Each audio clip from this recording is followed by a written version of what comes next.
Hey, what's going on everybody? This is G The Hypersapien, and in this video we're going to continue to explore the Ork Miniature Range. This time we're taking a look at Ork's Tankbustas. Now as you can see, it's in a different kind of box this time.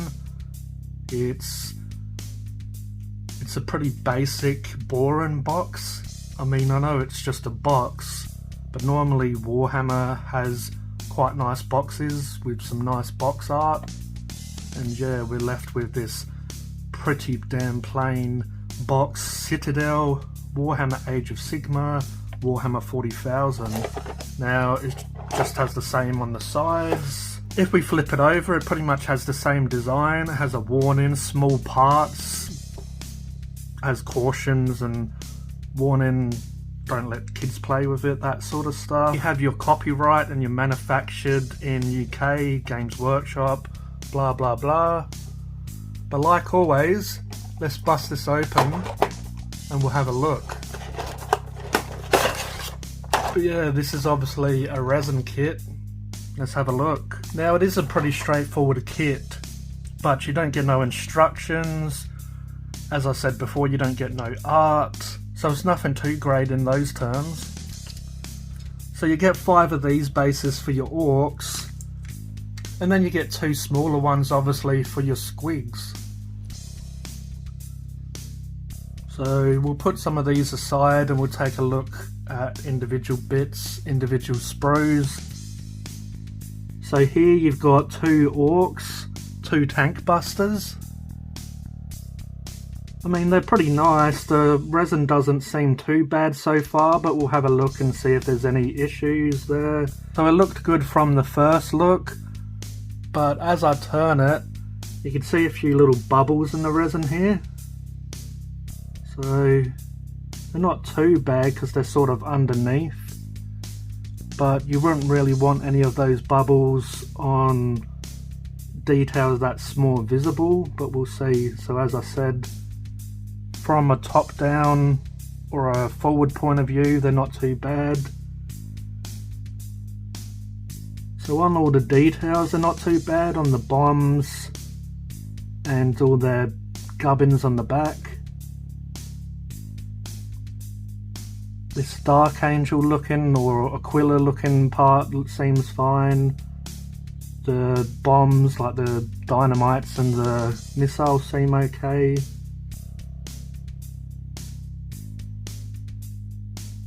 A lot of the issues are up underneath, as I pointed out before, so sort of under his foot and under his butt and all that sort of stuff, so it's kind of hidden. So we'll move on to another piece. This is an arm with some rockets on this, so that one's quite smooth. There doesn't seem to be any issues there. It's quite a nice piece. So yeah, that one's alright. Now this is a couple more arms or hands with weapons. Now this seems all fairly good as well from what I can see. There's a few mould lines by the look of it there, but yeah, not too bad this piece. Just gonna have to clean up these mould lines here, but those pieces look quite nice. Now we'll have a look at this Git and his Squig. Now I've only seen these obviously in pictures, I've never actually got these in hand, but the Squigs are a lot more nicer in person. The Squigs always looked kind of, not really bad, but nothing too flash. I guess I'm probably more used to fantasy and AOS sort of looking Squigs, you know, from Ork and Goblin, Gloomspite Git range. But this is quite a nice Squig, to be honest. Quite a lot of detail on his face. Sometimes it's either the way the picture is taken, the angle possibly, or sometimes it's even the paint job. I find sometimes certain paint jobs might not be how you envision them, so when you get them in hand and you see them in the pure resin or the pure plastic, you can kind of work out how you'd paint them, or you can see the details more. You know, some paint jobs might hide details, or as I say, certain angles might not really show its true potential. But yeah, the Squig is quite nice. It doesn't have no issues.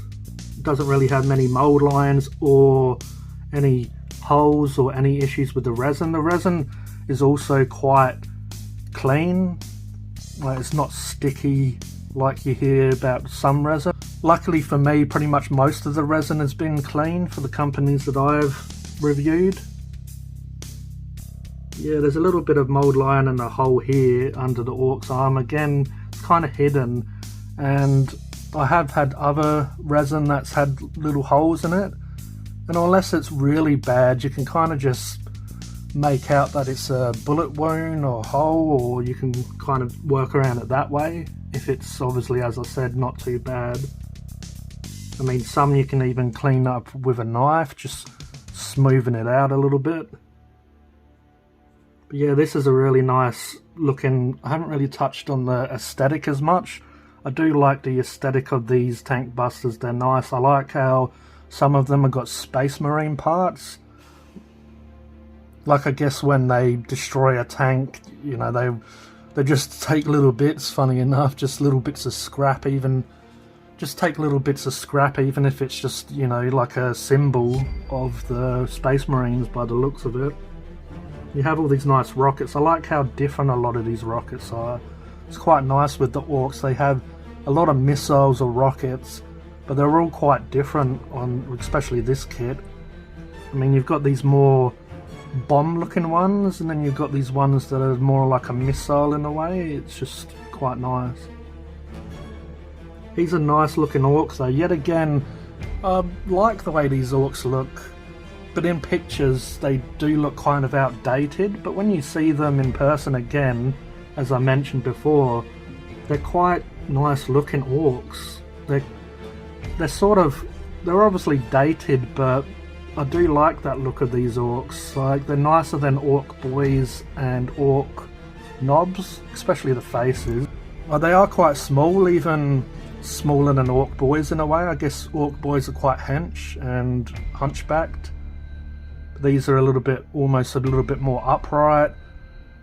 They're a little bit slim in a way, but I like that. They kind of remind me of Gorkamorka Ork youths in a way. Obviously not as small as Gorkamorka, but you know, you get my point. They look like younger Orks in a way. But I really like these actually. I mean, resin's not my preferred. Even metal, I'm not that keen on these days. As a kid, I used to think metal meant it was better because it was more expensive, but it's harder to work with. Especially the quality of the plastic these days. We're kind of spoilt in a way with the plastic, how good they are and how easy the kits go together. But yeah, I'm quite enjoying these Tankbustas actually. And here's the big boy's head, the big Ork. That looks amazing. Like, a lot of war bosses don't even have this good of a head sculpt really. It's a really big, mean looking Ork, really big fangs or teeth on him. Like, I really like that. If I had a spare of that, I'd almost work that into a war boss. It's a really nice head. You could put it on top of the Ork Mega Boss's body and that would be amazing. Might even see if I can. We'll see how we go. I'd probably personally try and cut this missile out of his mouth. It just seems a little bit stupid, to be honest, but it's quite clean as well, that head. So yeah, a lot of people don't like Games Workshop resin. I'm sure there's been issues and that's why it's got its reputation, but this is quite nice, to be honest. We'll see if there's any issues as I go on though. So there's another Squig here, yet again as previously mentioned. It's quite nice. There are a few holes in his teeth, but nothing you can't really sort of work a hobby knife into. I mean, if you can see, it's nothing great, like it's not a huge deal, but I'm just have to tell it how it is as I'm doing these reviews. Yeah, no issues there really, just a few little holes here and there. Then we got our big boy's body and another smaller git. Again, it's quite clean, all of it. I love this. It's like a Space Marine, maybe even an Imperial Guards cloak, and obviously because of the size of the orc, he's just strapped it over one arm, but it looks really sick. Looks really dope, that does. It's just draped over the one arm. I mean, it's a bit stupid if you think about it. When he's fighting and stuff, he's just going to have this flapping about.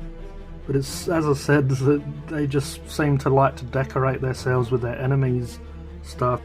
Again, you can see there's a few holes under his butt and under the cape. If I don't have to green stuff, I'm not going to, sort of thing.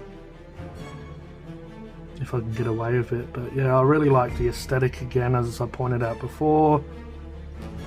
Especially this big boy here, he looks sick. Like his outfit, his armor, that sort of stuff. And then we got this orc here. He's got a bit of a scar over one eye. His eyeball is less visible. It looks like it's sort of squinting a bit because of that scar. Got some gears and whatnot and little bits on his body. It's nice. Definitely a tank buster as well, with the parts that are attached to him. That's all the sprues. If you could chuck me a like, leave me a comment, let me know what you think of this kit, if you've got it before or if you've seen it just from this review or other people's pictures. Let me know what you think in the comments. If you haven't already, please subscribe. I do these reviews quite a lot, and I do other stuff on the channel. I'm still exploring the Ork Miniature Range. I review other companies' orcs. If you want to show me some support financially, I've got Buy Me a Coffee. I've got some merch out now. I'll leave all those in the description though if you want to take a look. But as always, I appreciate you watching. This was G The Hypersapien, and I'll catch you next time. Cheers.